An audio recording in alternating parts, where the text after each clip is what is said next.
Chair and members of the committee, Senate Bill 1538 creates a new protected class in educational anti-discrimination law, guarantees admission to district programs, and requires the Department of Justice to modify the model policies it has created for Oregon school districts. And I am here with one of our students, Maya, and we both have some remarks to share regarding our experience with immigration enforcement. I'm going to ask Maya to start for us. Sure. Good morning. As mentioned, my name is Maya Andrade, and I'm the ASB president for Forest Grove High School. I'd like to take a minute to acknowledge the ongoing fear surrounding immigration enforcement and the very real impact that it has on our school community. While our school has not experienced an encounter with federal immigration authorities on campus, the fear of that possibility remains present for many students and families. Across our community, students have witnessed families being separated, loved ones detained, or have personally experienced discrimination in spaces that should feel safe. These realities deeply affect students' sense of security. Even when students understand that they have a legal right to access education, fear does not always operate logically, especially when students worry that they or their families could be targeted based on appearance, ethnicity, or perceived status. This climate has also allowed racism to face in harmful ways. In some instances, students who have spoken out or participated in advocacy efforts have been threatened by peers, including threats to report them to immigration authorities. When immigration enforcement is used as a form of intimidation, it creates an environment where students feel unsafe, not only because of a larger system, but because of interactions within their own school community. This fear has had a noticeable impact on students' well-being and engagement. Some students struggle to focus academically, participate in testing, or fully engage in school activities due to ongoing anxiety. Others avoid inviting family members to school events like family nights, performances, or athletic games out of concern for their loved ones' safeties. This climate can also strain trust between students and educators. Some students hesitate to speak openly with teachers or staff, fearing that sharing personal information could lead to questioning or unwanted attention. For both citizens and students of mixed status families, the belief that school may not always be a safe and supportive space is deeply discouraging. Many of these students are working hard to honor their family sacrifices by continuing their education and planning for futures that include higher education. Fear should never be a barrier to learning, belonging, or opportunity. Schools must remain places of safety, dignity, and trust for every student and family member.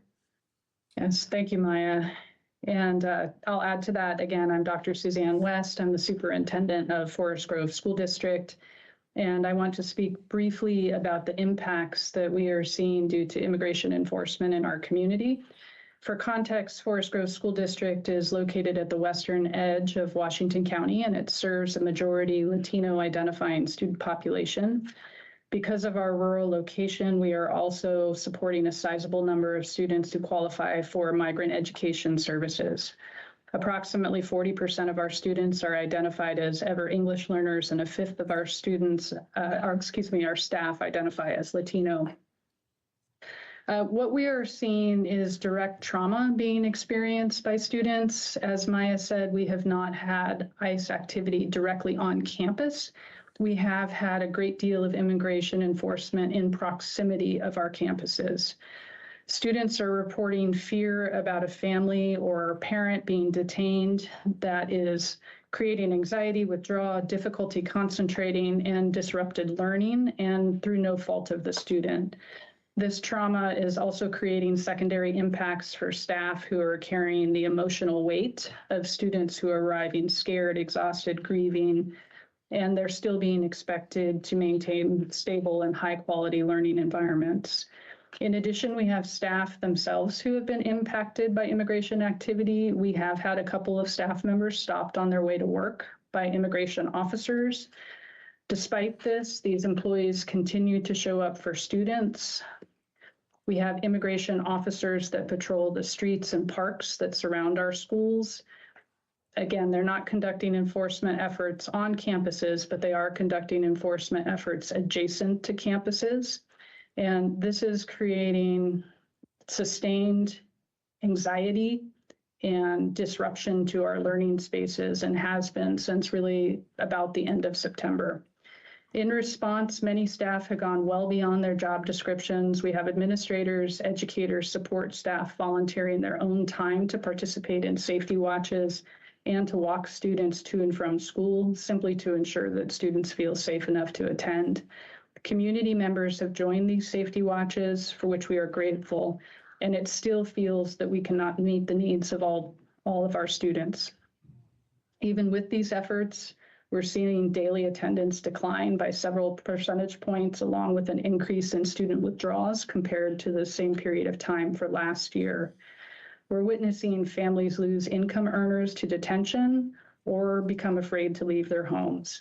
As a result, staff and community are delivering food boxes, hygiene supplies, basic necessities directly to families, while we reallocate resources and add staffing to our community and family resource centers to meet these needs. Districts like ours are diverting our funds to support online learning and meet basic student and family needs, and we are glad to do so, but this is something that we had not planned to do at the start of the school year.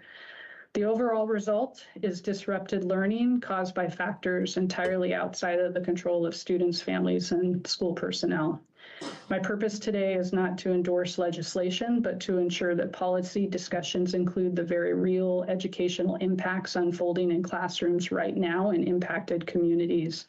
Thank you for considering the lived realities of Oregon students in schools.